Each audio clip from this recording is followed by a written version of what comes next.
The year is 2001. I just entered high school and I have no friends. But you know what came out that year? The first System of a Down record. Yeah. Is that the first one? I believe so. Toxicity wasn't the first one. No. Is it unnamed? The unnamed System of a Down record? Somebody look up the first System of a Down record. I think it was 2001. Came out 98. Well, I always think of them as a 90s band, but then I'm like, oh, they're a 2000s band. Holy Really? shit. They're not from the 90s? Hold on, I could be wrong. Yeah, it was released in 98. 98? What came out in 2001? Toxicity. Toxicity, like I said, Toxicity had just come out. Their first album. Everybody was really excited about it. Real good. Grand Theft Auto 3. Tony Hawk's Pro Skater 3. Tony Hawk's Pro Skater 3 came out that year? Mm-hmm. Oh my goodness. Metal Gear Solid 2. And nothing else of interest came out that year. Sonic Adventure 2. Except for Sonic Adventure 2. Which basically has Tidus in it, right? Yeah, Final Fantasy X came out, and I think we should talk about it for the next 9.5 months. How do you feel about that? Hell yeah. Let's make a baby. Let's make a pod baby. Alex, hit the intro.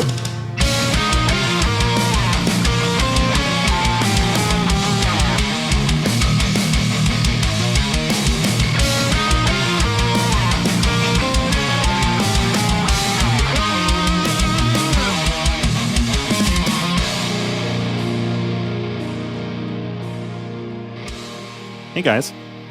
Hello. Looks like we're back again. Looks like we're back. Guess who just got back today? The boys. Them wild-eyed boys. Oh, that have been away. Hell yeah. That's probably the second time I've made that joke about coming back from an extended break. Yeah, probably. Nature is healing. Yeah, Final Fantasy X. Let's get to it. Final Fantasy X. So we're all playing the HD remaster? Yeah. Yep. Okay. All on Switch? Hell yeah. Yeah, baby. We're in this together. I am very, very much happy to be able to take screenshots again because my God. Oh my God.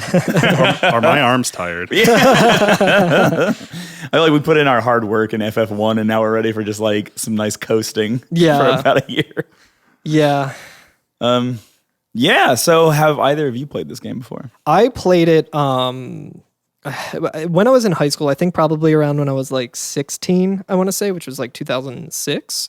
I remember that it was like very hyped up and everyone was, big fan of it. But I made the mistake of playing it after I played through all of Final Fantasy VIII and beat it, and then played through all of Final Fantasy VII and beat it. And then I was like, which one should I play next? And I think some of my friends were like, you should play Final Fantasy X. So I went right to 10, and it's a stark difference at the beginning of the game to the other ones. So I kind of lost steam, I think like 10 or 15 hours in. And not for any reason. I wasn't like, fuck this game sucks or anything. I just like did a thing that I always do where I like stopped playing and I was like, I'll pick this up later. And then never did. I played it when it probably the year it came out or the year afterwards. And I remember getting through like a couple hours and being like, I'll just go play one of the old ones again. Yeah. So I guess like cards on the table, like it's this game is a lot of people's favorite. Yeah. Like they say it's the pinnacle of the series. Yeah. Right. But like cards on the table, mask off, you know what I mean? You're hearing about it from some people who are like, man, it's all right. Yeah, we're not huge on it. But I'm actually excited to see how my opinion changes of it because I've never really given it a full like fair shake. Yeah. And I know a lot of people whose opinions I really do trust are, really, really into this game. So yeah. I'm excited to see how my bias against it is gonna I'll be like, oh shit, I'm a fucking idiot. Yeah, right. And like I recently played through it for the podcast so we can figure out where our episodes begin and end. And I have to say I did like it more this time going through because I was like, okay, I feel like there is like quite a bit to get into. I think it's so like some games are front half loaded because that's where all the money goes and everything. Yeah. I almost feel like FF10 is back half loaded where like you get all the setup in the first like 20 hours and then the end of it is just like, oh man, they really make everything pay off. Yeah, that's kind of what I was thinking too. And just in terms of like this is something that I wanted to talk about on this episode is how like it's not really like the other Final Fantasy games that I've played at least where it's kind of just like even Final Fantasy 1 where I'm kind of used to just like, okay, you're jumping into this story kind of just going like all out and you're instantly getting like random encounters, kind of learning by doing. And that's that. And then in this, it's completely different where it's kind of just like, oh, you're jumping right into kind of a narrative and like getting a little bit more character building. And then there's some encounters, but they feel a little more scripted than just like random encounters. So you don't really get to play around with it too much. And it's very like narrative based and kind of cutscene heavy. Yeah, it's Which a little while until we get to actually get to play around with the systems and stuff. Yeah, and I think early on, I don't really have too much like affection for any of the characters, particularly, especially like Titus. So I think at the time I was like coming off of like thinking Cloud was the coolest, and then thinking Squall is the coolest, and thinking Cloud is the coolest, and then being like, who the fuck's this weirdo? Like this weirdo jock. Alex, you ever played it? No, I haven't. Well, I mentioned, I think last season, I think I started playing it, like probably this episode's amount of playing it. Okay. Back in, I had a Vita for like a year and like bought that. But the screen is very small. Yeah. For like how much was getting, I mean, it looked really nice because of how small it was. Yeah, the resolution really pops at that screen. I think it looks really good on the Switch, I will say. So do I. I think it's a really good port of the remaster. Yeah, I haven't played it in like the docked mode. I know you guys are playing on Switch Lite, so you don't really. So I'll have to do that and just see how it looks on like a big screen TV. But I'm sure it looks great. Like it looks awesome. Yeah. Absolutely. I really do like all the graphics and everything. If you're someone who's played the original version of it, I will say the menus and the post-battle like experience screens are very, very different. Interesting. Like it's really interesting to go look back at it, and it's kind of cute to me, right? It's gonna be a little bit this will be a little bit snooty of me to say, but like when you go back and look at the PS2 version, you're like, ooh, graphic design has come a long fucking way since 2001, where they were just like, what if everything was just in yellow rectangles with no gradients or like borders? Like it's very like interesting looking, but not bad though. I mean, it's still good. I'm looking it up right now. Yeah, I'm trying to see as well. It was one of those things where I'm like, how would this look on a old CRT? You know, right. That's the way to play it. The way to play it. Who knows? We'll never know. Who's to say? Yeah. Too bad there's no way to see it. So yeah, should we open up this can of beans? Yes. Get right into it. Thinking about those beans. Oh, love thinking about those beans. So yeah, to return the game on, and if you're playing the HD remaster, the very first thing you're going to find is a selection between FF10 and FF10 2. I love it. And like the two side stories that come with them. I love it so much because like the top half of it is like the very iconic scene of like Titus and Yuna like kind of submerged in water and like holding each other and stuff, and very beautiful. And then it's just like directly underneath that, it's just like Yuna kind of double cheeked up with like a fucking gun, and it's like the tonal shift in between just an up and down press. It's like Shao the Hedgehog. Yeah. That also reminds me of I've been rewatching Avatar: The Last Airbender like before bed, and that show fucking is incredible. But I saw this meme recently where it was like it's like a pie chart, and it's like what the show would be about if Momo was allowed to have a gun, and it was just like a big slice of it, and it's just like like a tiny slice of it is like them defeating the Fire Lord, and then a huge slice is like them trying to take the gun away from Momo. So if we click into FF10 and we get the game rolling, hit that new game, very interesting. The first thing that pops up is actually like a loading screen. A symbol, right? And then it says Final Fantasy and like the dates that it was worked on. Yeah, the Final Fantasy X project. In memoriam. Yeah. R.I.P. Who can say where the road goes? So I booted it up. I booted into Final Fantasy X, and I see like the intro credits, and it says like, you know, who the producer is and everything, and shows this really great shot of like a sword weapon, and then like Yuna's staff. Carl looked at the credits. Yeah, so and I was just like, okay, you know, I'm doing my due diligence. I'm gonna watch all of this, and I was like, oh, that's very nice. And then it comes up with the beautiful like, you know, select new game, load. And I'm bringing this up for a reason, and we'll get to it in a little bit. But then you hit new game, and then we get to select a sphere grid system. What did you guys choose? Okay, so I chose standard. Okay, cool. So did I. Okay, I'm sure that there's more depth to it than this, but the standard sphere grid, everybody shares a sphere grid, and we'll get into the sphere grid probably in episode 2, I think. But it's basically our system of leveling in this game, and our method of skill acquisition.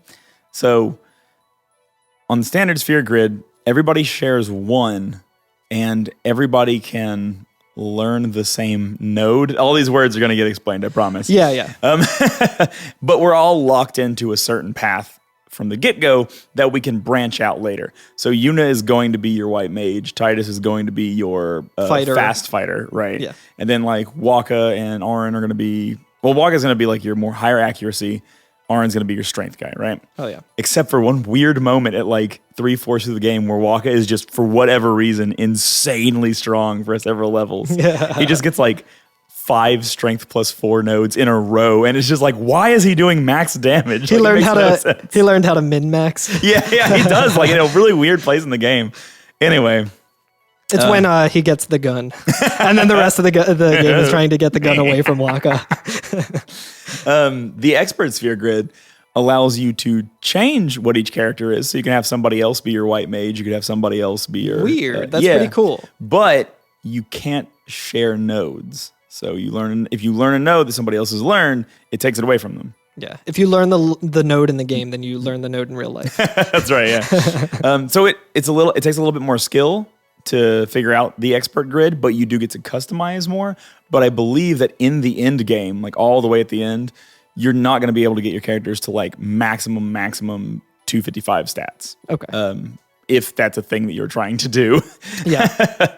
So it seems like expert is a pretty good word for it, because it seems more like a new game plus, like not your first time going through. It's more a challenge mode maybe. Yeah, or just like, oh, okay, I understand this system, so I can like really 6 white mages. Well, actually, no, you couldn't, because like it takes them away from 4 monks.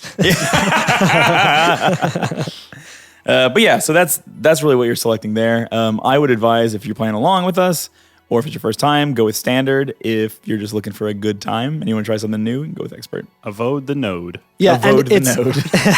It's also important to mention that you can't change that like halfway through. Right. You're locked in Yes. from the start, so just know that going in, which it tells you. So you don't need to hear it from me. And after You that, didn't hear it here first. After that, we do get to select soundtrack type. Hell Either yeah. the arranged soundtrack, the more modern orchestral arranged one, or the original soundtrack. What did everybody pick? I'll give you one guess what I picked. Original. Hell fucking yeah, I picked original. Original. I picked original. Werther's. I would switch sometimes mid like cutscene, just because you can switch it anytime you want. Yeah, It's kind of fair. exactly. So that was something that I really liked as well, where you can just go into the menu pretty much at any time. Like if you hit start, then you can hit on the Switch like the X button, which would be like triangle button on on what's it called, PlayStation, and you can just change it. So I was like, you know what? You know what's not in the star menu on the cutscenes though? What's that? Skip cutscene. Oh my god, I know. I know, and I'm excited to talk about that.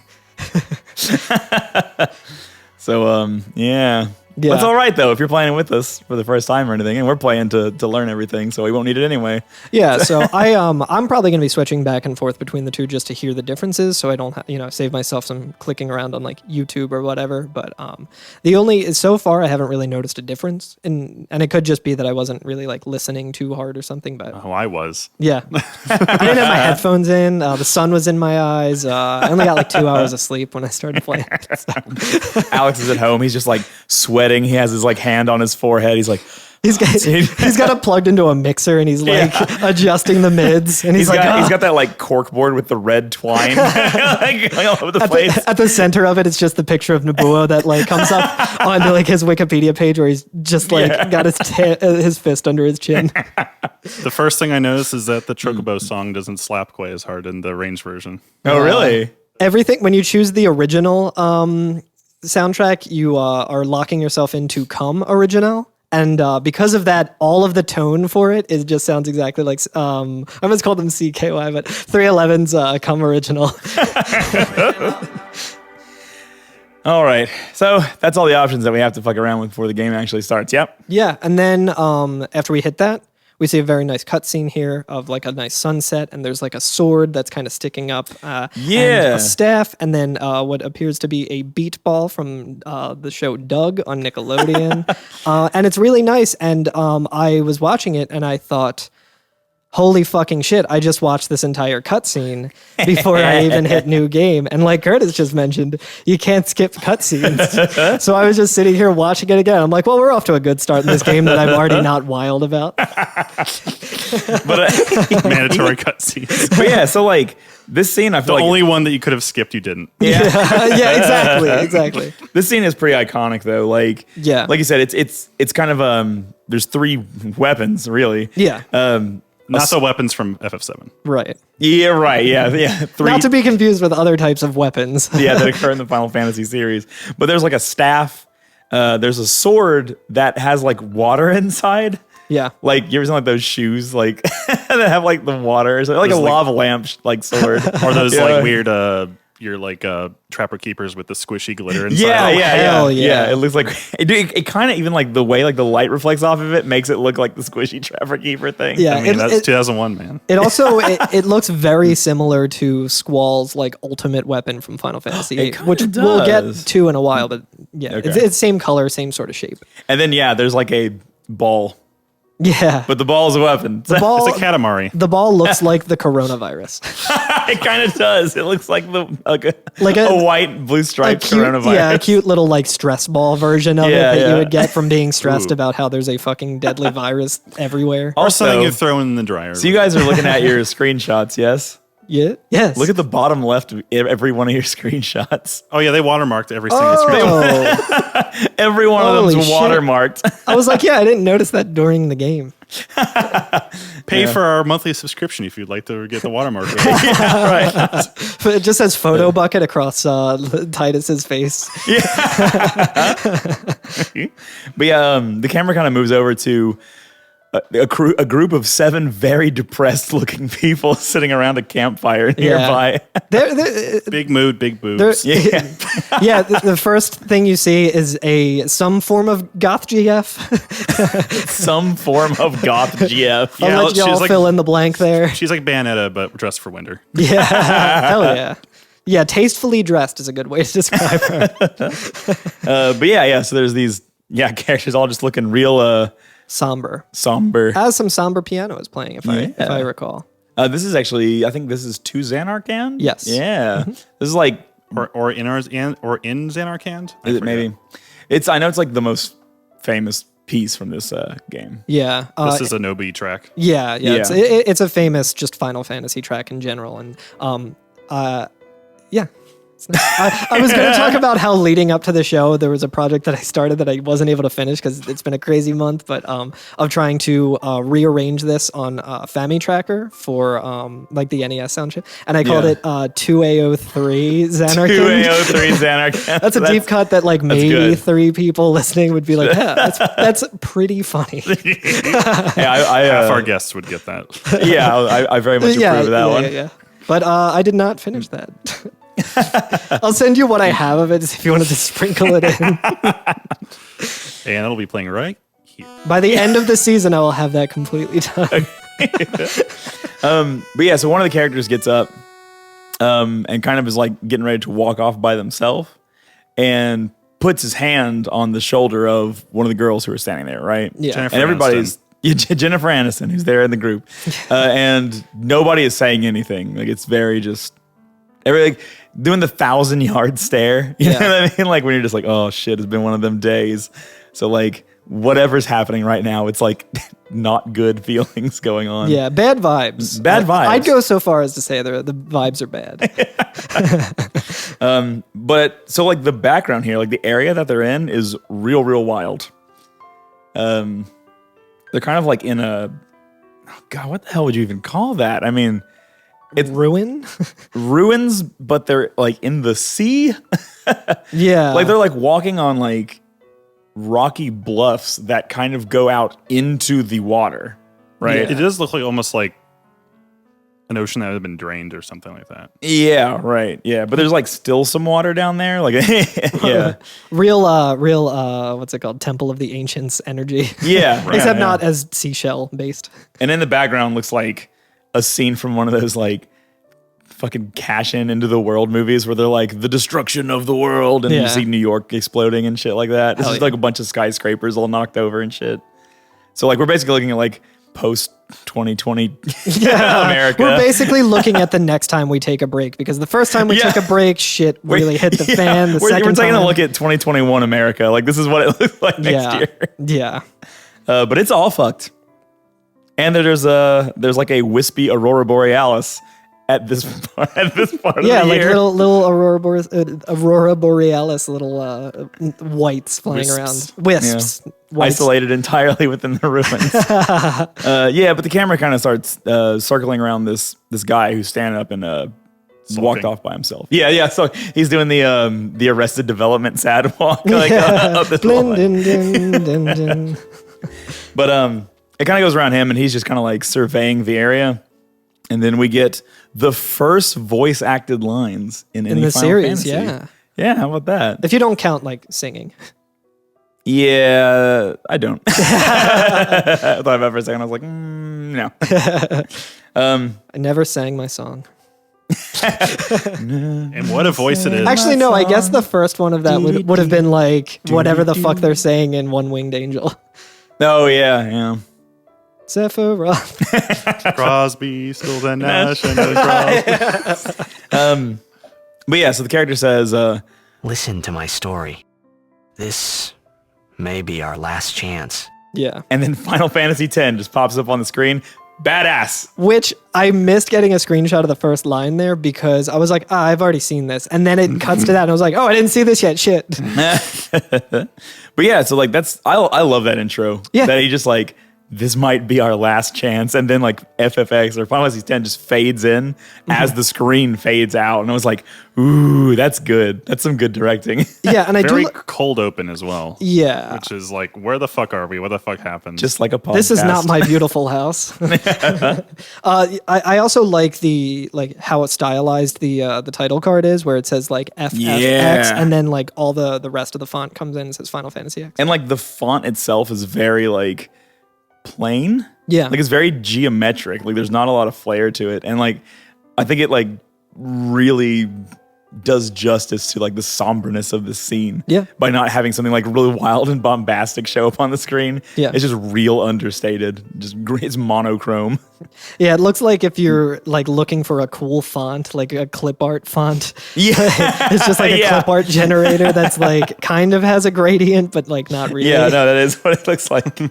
Add some quality. shitty like three frame flames behind it, and you got yourself a nice HTML file. So I still use those. every dude, now and me again. too. Like on my stream that I've been doing for Persona 4 or whatever, like where I have no spoilers, I literally was like animated GIF text search in Google, and it was just like, here you go. Shout outs to like cool cool font, text and cool fonts, coolfont.com or whatever. Yeah. I use that for like my charity stream, and I was just like, I'm going to have my name on here, but it's going to be like on fire. Yeah, I definitely use that. I love that.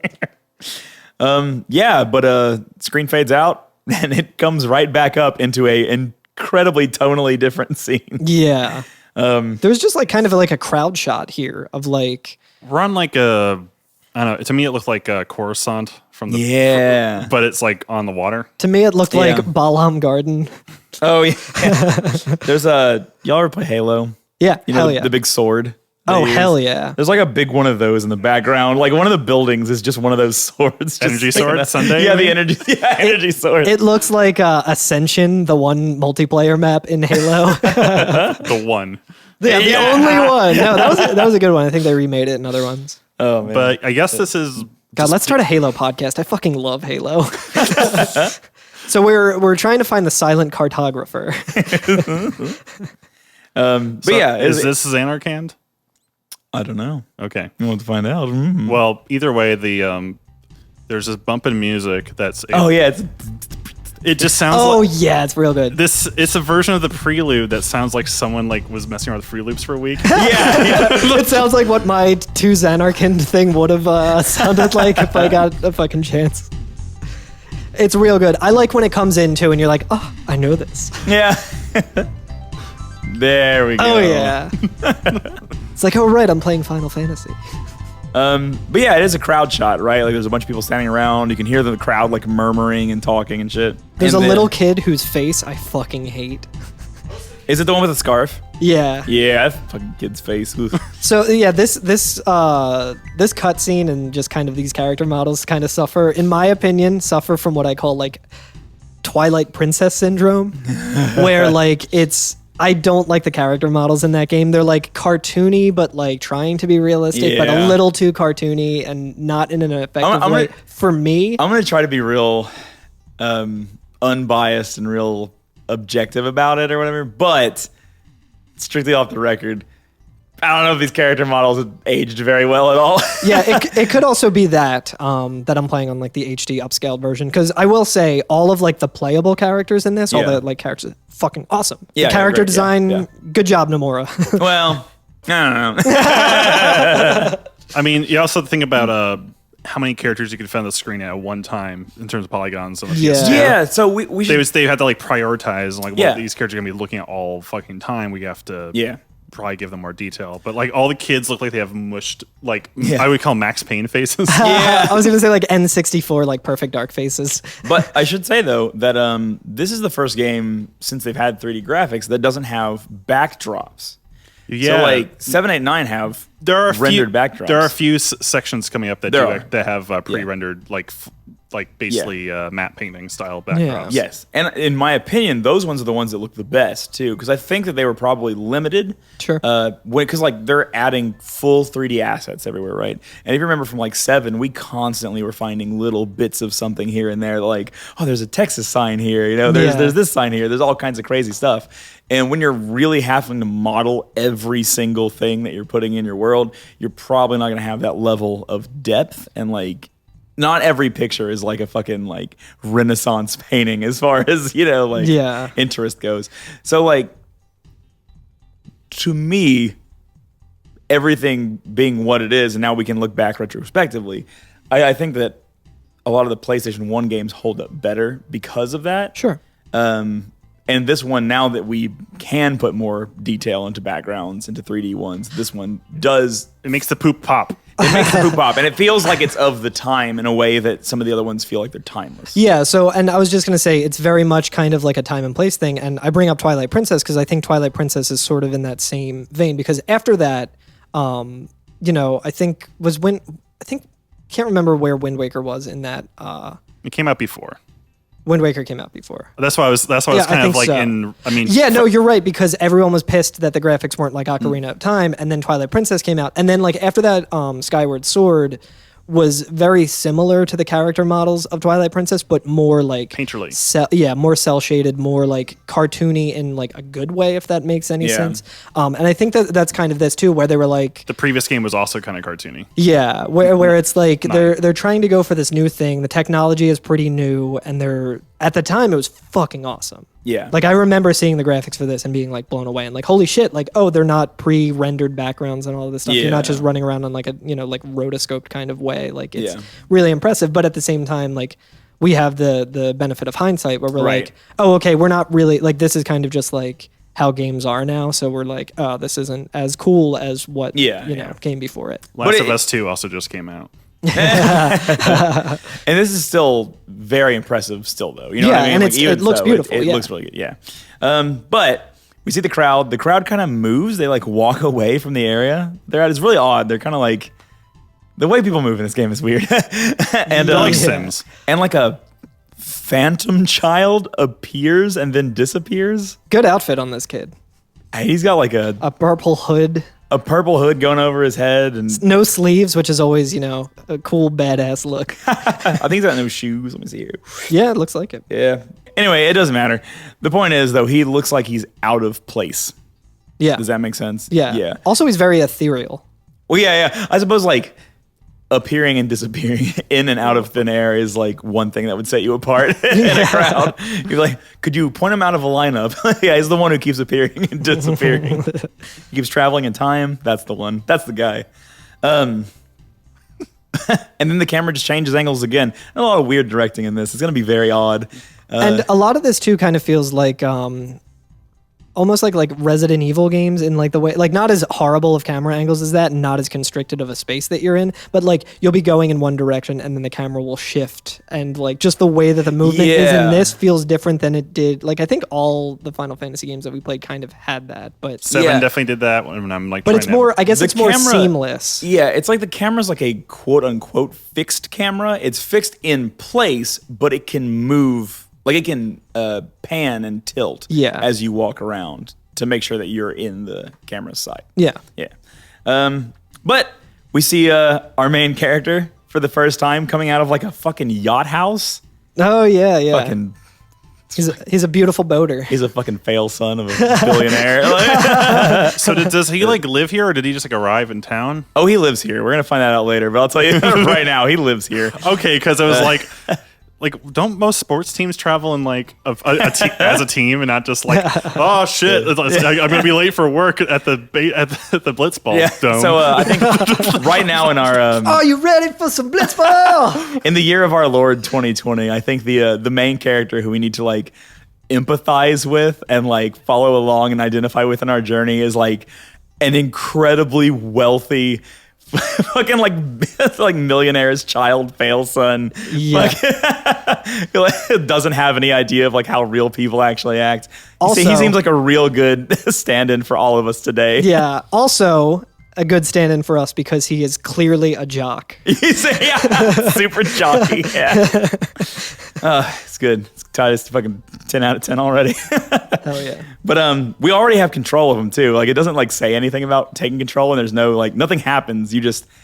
I just sat there for a minute and was like, apparently I can move now. I have a video of it too because I was like, is this just a weird loading time thing? Like because it's an older game. And then I was just like kind of running around and seeing like the cameras change and stuff, and like, you know, getting a little bit of a better view of like the city off in the distance that looks really beautiful at like the I don't know what part of the ship it is, the bow maybe, like the front of it where Kate Winslet and Leonardo DiCaprio. It's the poop deck. The poop deck, yeah. So you can run around on the poop deck, and you can do my favorite thing that you can do in like some of the Final Fantasy stutter games. stepping. Yes, like you can do this. You can do this in 8, where when you hold the B button on the Switch or like the X button, you walk. You walk, so you can just kind of tap it, and you just do this weird little jittery like. It's like his legs never move. He just skate like around on one foot, and I fucking love doing it. I know, me too. It's so dumb, but I love it.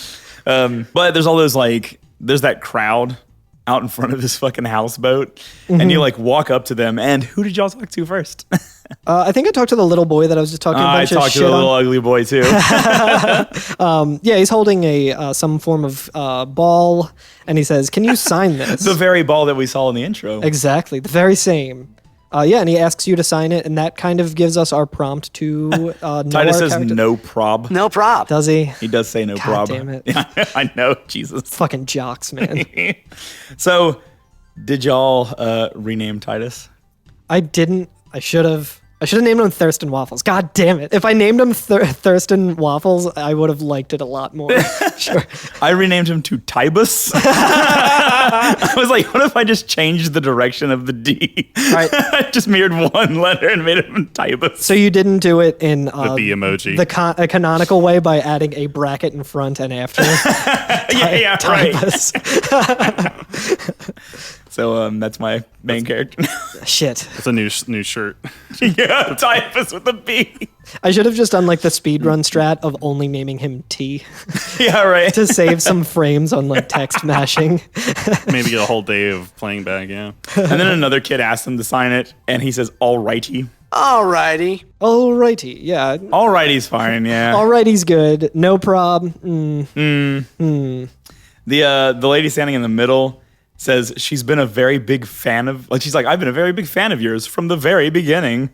And Titus just says, I won't let you down. And then there's the two girls standing off to the right, I guess, depending on how you look at it. Depending on how directions work. Depending on how directions work. One of them asks us, can I have your autograph? And he says, of course, which is a human answer. In the script, her friend is called Redhead with UFO hat. With UFO hat? Yeah, that's a good hat. That is a good hat. She does have a good hat. So far, she's definitely the best dressed. Yeah, right. She's got a good look. Should we take a second and talk about how Titus is dressed? Oh, yeah. Yes. I would say he's dressed like a Kingdom Hearts character, but this came out before Kingdom Hearts, so Yeah. it's proto Well, Kingdom Hearts. it makes a lot of sense too when you consider that Nomura was the main character designer on this, and I know he was a character designer on a lot of Final Fantasies, but I think in this one it was kind of more.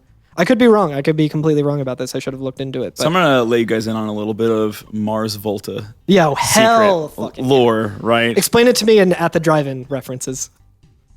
No, just kidding. Go. All right. Go. So the relationship of command between Omar and I can't do this. I cannot do an entire Mars Volta story in only song titles from At the Drive-In. One-armed scissor.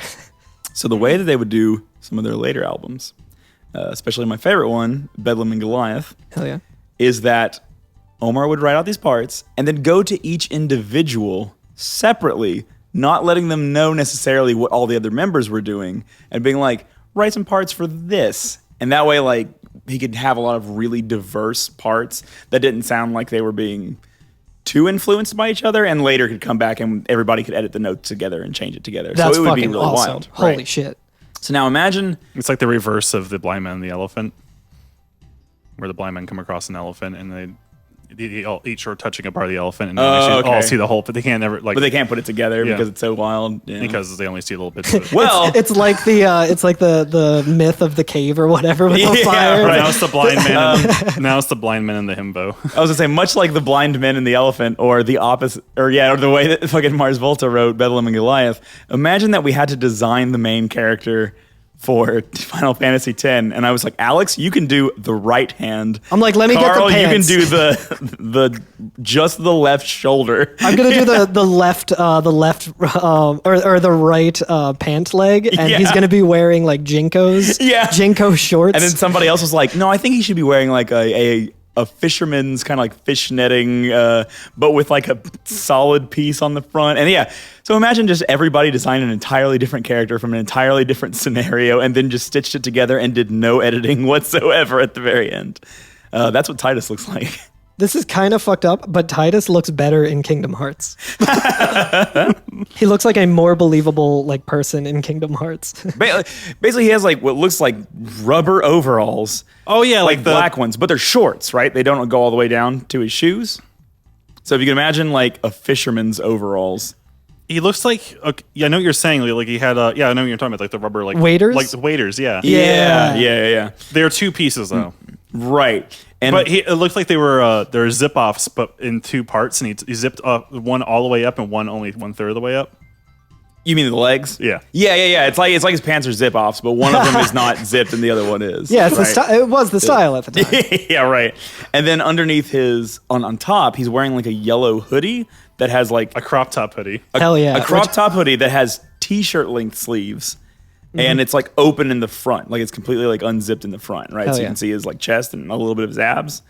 And then he has like a symbol with a chain with a symbol on it that he's wearing. Which notably is also on the unzipped part of the pants that is Yeah. makes the leg longer. Yeah. Like this is just like the Spitfire logo. And then he has like those like wrist gloves. You know what I'm talking about? Like they're like black tight gloves that just end right at your wrist. Yeah. Yeah, they're very strange. He's an interesting looking. And he has like a gauntlet on his left arm. There's like gauntlet on his left arm, but it's like red stitching that hooks it onto on his Like sleeve. a pauldron. Yeah, and then like a blue pauldron that has like some metal. It looks like a halfway down fashion it. pauldron. It doesn't look like a functional pauldron. Do you remember what you said when we were Probably describing not. the high wind in FF7 and you said, here's the best way to describe it. Go to google.com. If you don't know what Titus looks like, yeah. Although he is wearing some very stylish Tims. Yeah, no, I actually do like his shoes. His shoes are really good. His shoes are really good. He has really nice shoes. From far away, he looks like if a minion evolved into a Digimon champion. And then he's I feel like he should be wearing a puka shell necklace. and then he has let's see, like boy band medium length blonde hair, I guess. He's very pretty. He's like super pretty. They're definitely bleached. Yeah, he's like it's like bleached blonde hair, yeah. Yeah. So do we get to see Titus's roots in the game? We'll see. After spending so long in Spira, I wonder like that's like a plot point that happens later where he's like, oh no, my natural hair color's coming back. But anyway, he signs up all for the 2 girls, and then he says, if I score a goal, I'll do this, and does like the touchdown symbol, I guess. I don't know. Like if you're ever playing paper football, you like put your hands up for a field goal. He's looking kind of dumb with his finger and his thumb in the shape of an L and a backwards L pointed into the sky. Yeah. And he says, I'll do this. Luigi and some version of, or no, Waluigi's is upside down, right? Yeah. Yeah, so mirror. Is Waluigi's logo just a 7? It's like an F without the middle part. Oh, so that way. Right. Moving on. Anyway, he says, If I score a goal, I'll do this. and then does the fucking symbol, and he's like, that means that it was for you. What seat are you sitting in? Yeah. And she says that she's like in the East Block or something like that, which... Some strong fuckboy energy coming. Yeah, right, yeah. East block in the front row. Which, got it. Which side of Germany was the fascist one? Was it the East Bloc? Yes. Okay. Joke. That's a joke. Joke. Joking. Joking. I was just hung up on the fact that I still don't know West versus East. I want to also say that I very intentionally chopped these episode topics up as fine as humanly possible, and we're already talking way more about each little point than I thought. I remember getting through I was like, I'll give us like 30 minutes to talk about the scene, and we're like 40 minutes just like, oh my God. Yeah, everyone asked you to sign their balls. I thought it would be funny if you got to enter your name every time. Yeah, you just signed the ball the wrong name. You just did the capital B equals capital D. And then like what's the tilde. The tilde or the tilde. Yeah. And then a little O after it. So it's like a little sperm. Yeah. Anyway, so after you talk to all 3 of these characters, Titus will automatically say, all right, well, I gotta go. And the 3 kids, like, they're like balancing the ball on their head. Yeah. And they're like, okay, 1, 2, 3. And they all say, teach us how to blitz. Mm-hmm. And he's like, I got a game to play. I gotta go right now.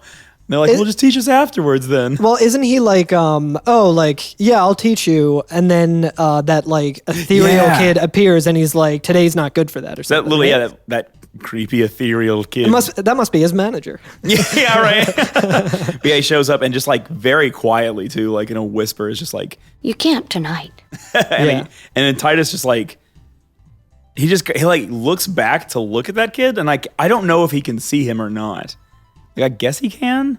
Yeah, it's really weird. But he like looks at the kid and then looks back and goes, I can't tonight. I mean tomorrow. Yeah. And and so like this little kid's a Jedi and he's just like, credits will do fine. Yeah, right. So there is something like weird going on already, like in this very first scene. Like, what is this weird phantom child who's following Titus around? What does it mean to blitz? What does it mean to blitz? I know what blitzball is, but what does it mean? Titus takes him to a arcade cab of NFL Blitz. He's like, all right, I'm gonna fucking teach you kids, and he just destroys them. He just keeps doing an onside kick and recovering the ball like an asshole. So Titus runs out. Now he's running along a highway. Now we're just running along a highway. There's no cars in this game. It seems like it's paradise. Big Corey. Yeah. Corey would love it. No cars. We're on the high rise. It is actually interesting though. This is a highway. This is not there are not sidewalks. There is no shop or building that you can enter from this highway. It is just a fucking highway. Mm-hmm. It's like if like the end of the world happened in the 405 in LA or whatever. Mm-hmm. It was just abandoned, and everybody was like, the sidewalk. I could walk down, the sidewalk, but I think I'd rather walk on the fucking highway where there's no way to get on or off it for miles and miles and miles. Yeah, or it's like when you're at like a protest or something, and like you're just walking around like down like JFK Boulevard or something. You're like, there's no car, like everything's blocked off. It's kind of cool, right? Yeah, and also like it's very pretty, like in the screen, like the sun is setting, and you can see like off in the distance, it's like orange, but like above you is just night sky, right? Beautiful like, starry evening. Yeah, it's really nice. And like the city's all big and like futuristic, and there's bright lights all lit up everywhere. You know what I mean? It's very like Water's pouring off of some of the buildings, which is really cool. yeah. So like, It's high dramatic. I feel like it's probably safe to go ahead and say these buildings look suspiciously similar to the ruins that we saw in the intro. Mm-hmm. So, see if that comes together or not. Anyway, and on one of the buildings is just like a giant like advertisement. I don't even know what the fuck to say about it. It's Jack Sparrow. It's Jack Sparrow from... It's Jack Sparrow's dad from the one Pirates movie where his dad is in it. Keith Richards. Yes, Keith Richards. Yeah. So Keith Richards is up on the side of this Everyone's building. favorite pirate, Keith Richards. But yeah, there's a stern-looking man with a red bandana crossing his arms. Red headband, so he's definitely a part of Avalanche. Yeah, right. Yeah. So Biggs is up here. Future Biggs. And Titus we- kind of just like stops and like looks at that Yeah, he just like looks at that for menacingly. a second. Yeah, he doesn't like it. Suspiciously. And then we get like a narrative from A narrator. It sounds like All Things Considered. Yeah, it sounds like a podcaster. It sounds very like Stand By Me, like, oh, this is a story about the past. I mean, in reality, though, it does sound like it was like a documentary or something. Oh, yeah. Because it's just like, it sounds like, in retrospect, it looks like an interview or something with like a guy telling a story about this guy named Jack, right? Yeah, so, and that's essentially what it is, right? Is somebody's speaking. And I think what's going on is I think he's supposed to be like John Madden, like the commentator for a game, and the game is getting ready to start. But I think he's starting by telling like a somber story, as John Madden so often does. And at the end, he just says, "Boom, tough acting tonight." And then he says, "Are you ready for some blitzball?" Yeah, right. Oh yeah. So I'm looking at it. Looks like it's the history of the Jack Memorial Cup. Yeah, so basically a narrator comes on, and we're allowed to move around during this. We can walk up and down the highway during this and talk to people and interact with. Yeah, and interestingly too, while you can talk to people, and there's this if you have subtitles on, it has the subtitles going, and you can hear the voice acting for it. But when you talk to people, it just has like a dialogue thing. Yeah, right. So you can actually see Like both the the good old ones here. days. Yeah. Very reminiscent of the good old days. So without like literally saying every line, I'll just kind of paraphrase what he's talking about. But this announcer or this person being interviewed is talking about how in the past he ran away from home. Wait, was there? Yeah. Okay, sorry. So I'm gonna start over. If that's all right. Sure, go ahead. So he's talking about when he was younger, he was running away from home, and he was in a coffee shop, and he heard the news that this famous athlete had disappeared, right? And this famous athlete is Jecht. He's a blitzball player, and we'll get into blitzball. But he's kind of like a unifying household name, right? Dale Earnhardt. He's like a Dale Earnhardt. Yeah. Everyone's favorite athlete. Yeah. So he's talking about like, oh, he heard about that, and that was the thing that made him want to go back home, because his dad was a huge fan of this guy Jecht, right? And so like their love of blitzball and of like this athlete or whatever actually like brought them back together. So it's kind of just telling a story from his past, right? Yeah. That's how it happened. And he says, I went running straight back home. We sat up talking about Jack all night. he never talked to his dad so much in his life. And that's like the thing that brought them together. Like I said, he's just telling an anecdote. And then he literally says, Anyway, 10 years later, the Jack Memorial Cup tournament is today. so like he just like switches into straight fucking John Madden mode right after that. It's really weird. Like if there's anything like after the first 5 minutes of this game, if there's anything that like categorizes it for me, it's like really jarring tonal shifts over and over and over. Yeah. But he he says the two teams that are competing in this cup are the Xanarkin Abes from A East and the Dougals from C South. It's a very cute team. Yeah. The Dougals. Go Dougals. Yeah, I know. Oh boy. Anyway, he says a lot of people come out to see the number one star player of the Xanarkin Abes, who is Jecht's son. And he's just like started being in the professional leagues very recently, and in less than a year has gone from being like a rookie to like the person to watch. Yeah. And so this game is going to be like sold out, not just because it's the Jecht Cup and everybody remembers Jecht, but also because Jecht's son is actually in the game and is an incredible player. And, you know, fans are going to see something really crazy. Yeah. Right. So like it's big deal. Everybody cares about it. And as you walk along this highway, everybody is just talking about this big game, right? They're like, oh my God, fucking Blitzball's coming up. Oh God, here comes Titus. He's, you know, whatever. Like, and people are trying to talk to you. Somebody tries to get free tickets off of you. And if you talk to them multiple times and tell them that you will let them in, they give you some potions. Oh shit, I didn't do that. I was just Yeah. getting one thing of dialogue from each of them. I'll say, interesting, in this game, almost everybody has like 2 or 3 dialogue things. Nice. Yeah, I usually check that, but I think I was like distracted by like the voice act, the voiceover. So I wasn't really. I was like, they probably only say one thing. But I like this one character who says, Is it the little child? Yeah, and he says, I love him. "You'd better win tonight, or I'll deck you one." Pow. Yeah, I know. I was like, oh my God. Look, it just threatens me in the fucking street. Boom, straight to the moon. Boom, pow, right in the blitzer. But there, I don't know. I didn't really see anything else too crazy that these people say, other than just like, "Oh, I'm excited for the big game. Oh, did you hear that Jack's son is in it?" Yeah. That's really it's Like, that rehashed. If you sometimes. win, like I'll buy you dinner. I already have. Oh, a yeah, seat somebody for did you. say that, Like, yeah. So nice little flavor text. And then we get to one of those nice actual backdrop scenes when we get to the end of the highway, where it's not like a full 3D thing. It's actually like a backdrop, and it looks fucking badass. It's like the entrance to the stadium, and there's these 2 just gargantuan like statues of dudes with spears, and they're like in a fucking cool ass reverse bow stance. Yeah, they like, look real cool. ultra muscular. They're about to do the final part of the fusion dance. They do look Dragon like Ball Z. yeah.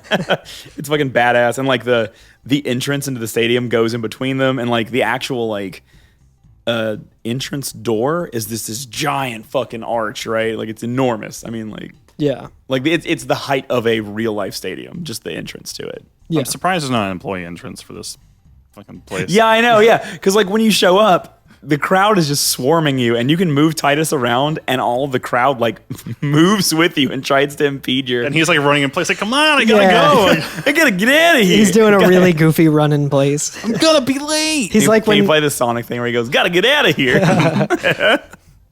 Barely made it. Barely made it. Yeah. But I noticed that like I was like, what if I just run back the other way? And so like I ran back toward the highway, and like it lets you get so far that like the crowd disappears from the screen. Like they follow you all the way off screen. And I was like, no one's there. And I guess at a certain point you hit like a invisible wall, and it automatically makes Titus walk to where he needs to be, like past the door. And I was like, oh, game, not letting me have any fun. But yeah, so he's just like, okay, sorry. And he just walks on, and the crowd does stop. They like stop at the entrance and let you move on. yeah. And then we get a fucking wild ass cutscene. Should we take a break before we get into the sauce of the episode? Yeah, we should go and dip our feet. Dip our toesies. Dip our toesies. All right. See you in a bit. All right, bye. don't Oh, know. not bye, but I mean like Bye. for now.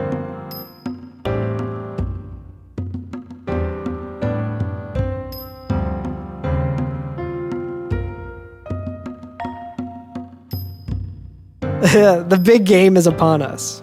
Do you guys remember when sports were a thing? God, do you remember when anything was a When thing? things were a thing? Sanction riots, goddammit. Sports. The good times. Yeah, the good times. I don't. Go Birds. Go Birds. Yeah. Go Abes. Go Abes. Go Abes. Go Abes. Go. What are they called? Douglas. Duckles. I always root for the underduggle. Yeah. Go Smelters. You know what they say about the smelters? He smelters delters. Yeah. So, Yeah. welcome back from break. We spent the entire thing talking about the hopeless 2020 situation. Hey! All right, so we're in a cutscene now. Yes? Yeah. All right. And cutscenes in this game? So good. Beautiful. Primo. They Wonderful. are very gorgeous. They figured out how to do like subsurface scattering a little bit. Are they finally good enough for you, Alex? The cresting the hill where the in oh god, the northern crater wasn't good enough for you? Yeah. I must say, the hair in the pre-rendered scenes looks a lot like the hair in Cats. The way everything kind of it looks a little too light and flowy. The real 10-2 is cats. Just the hair physics. You can see that how they're figuring things out. Yeah. But yeah, it's really pretty. I mean, they're showing off like we have a pre-rendered character sitting in like basically like the locker room. It's Titus. It's Titus. Sorry. I just looked it up. Tebus. Final Fantasy, Tebus. the Spirits Within came out this year, which kind of makes a lot of sense if you've seen Okay. any like footage of that. Like the CGI is very similar. Yeah. And it's great. it looks really It's good. really good. It was groundbreaking at the time. Yeah, at the Yeah. time it was like unfucking believable. Yeah, and I think the CG still holds up. Yeah. Oh, yeah. Like really it's, well. it's really good. And it's a lot more seamless than the CG to gameplay that we've seen. Yeah. Even with Final Fantasy IX, where they were kind of yeah. pushing the PlayStation to its limits at the end of its life cycle. But like, This flips back and forth. Like sometimes we'll just have an insert shot Yeah. that's pre-rendered. It's- and Yeah. like, Yeah. whoa, like that was like really like. and it's not like completely seamless. Like you can tell when you're like, oh, okay, this is a cutscene. But again, it could But if also you're just be watching with, when it came out and you're watching on like a smaller screen, it would Yeah, have been way more not as seamless. noticeable. But And we're we're- watching a beautiful, crisp like Switch. yeah, and also with hindsight, where we're like, okay, well, I know how gameplay is versus. Right. But yeah, This room looks cozy as fuck. It I does. really want to be here. I know. He's just like half submerged in water. He's like sitting down on a bench that like the water level is just like an inch or two above the seat of the bench. He's getting a right? soak before getting He's getting his nice little petty. soak. Yeah, and he's just kind of like reclining, and his like legs are in the water. He's very dewy. Extremely dewy. It He's kind of he's like, a moist guy, right? he now. might actually be in Mountain Dew. We're not sure what this mystery liquid is. It could be Mountain Dew Baja Blast, perhaps. The ultimate Blitz. Mountain Dew. Blitz. But then we gamer fuel. we get like a real quick shot of a how would you describe like the stadium itself, right? Like the actual interior of the stadium where the game is going to happen at. And there's like these two massive rotating rings that are kind of like outlining a sphere. It's like a gyroscope. They're yeah, like a gyroscope. They're called halos, and the Covenant worship them.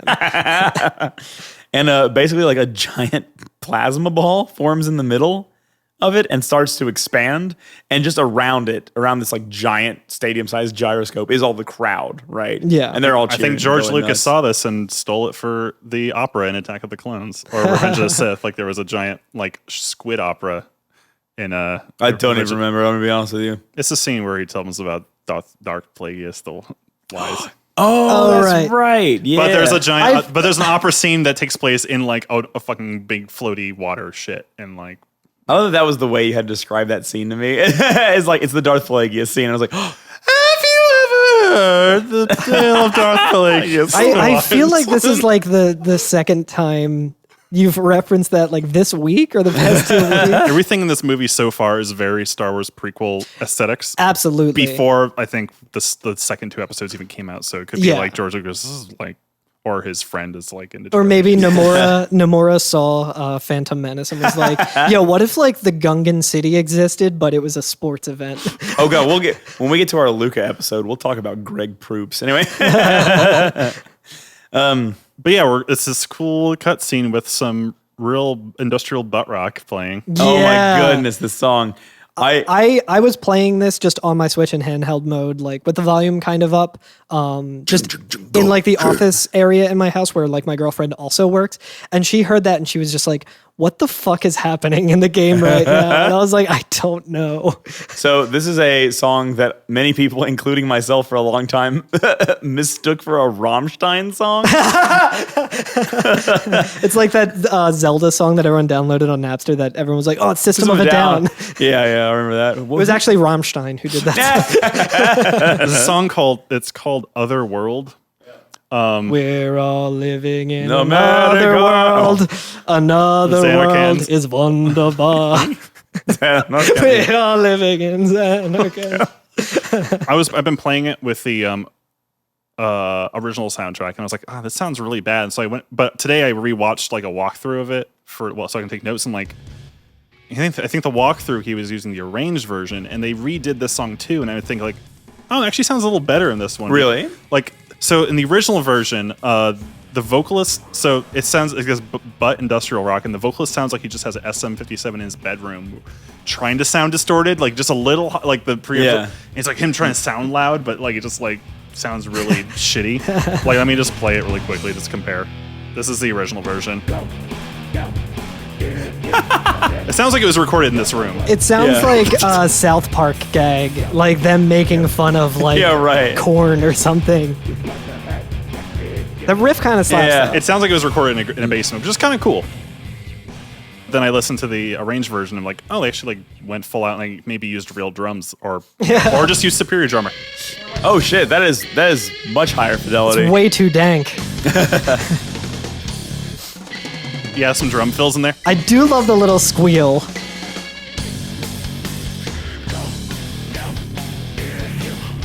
That's the effect that they were going for. You know what on the it first sounds one. like? It sounds very Reggie in the Full Effect when I he don't gets know who when that he is. gets screamy and belchy. So we're at the Jet Cup. Yeah. So basically, that weird plasma ball, I guess, that's expanding in the middle is water. Yeah, It's like electrified water or something. It's weird. So I actually Like the know way it I know expands. exactly what this is. Baja Blast. It's way ahead of its time. This is the first like visualization of what 5G is. it's I guess it's the sports field is a sphere, which is kind of cool. yeah. Yeah. It's Right. 3-dimensional chess. No, it's 3-dimensional soccer basically. It's a right? rink. It's 3-dimensional soccer, but you play it in water. Yeah. It's like The blitzball rink. Yeah. it's Quidditch for jocks. Jock Quidditch. Quidditch for non-virgins. Oh man, get fucked, J.K. Rowling. Yeah, for real though. Like actual stance of the pod. Fuck you, J.K. Rowling. So yeah, and like basically we just get several shots over and over of like the water expanding, like basically the rink getting filled up. Titus standing with the ball, everybody cheering. And in some of the city, we get to see like the stadium open up, so that shows the night sky and everything. And then somewhere in the city, we see a scene of somebody walking on like a parapet. Is that what that's called?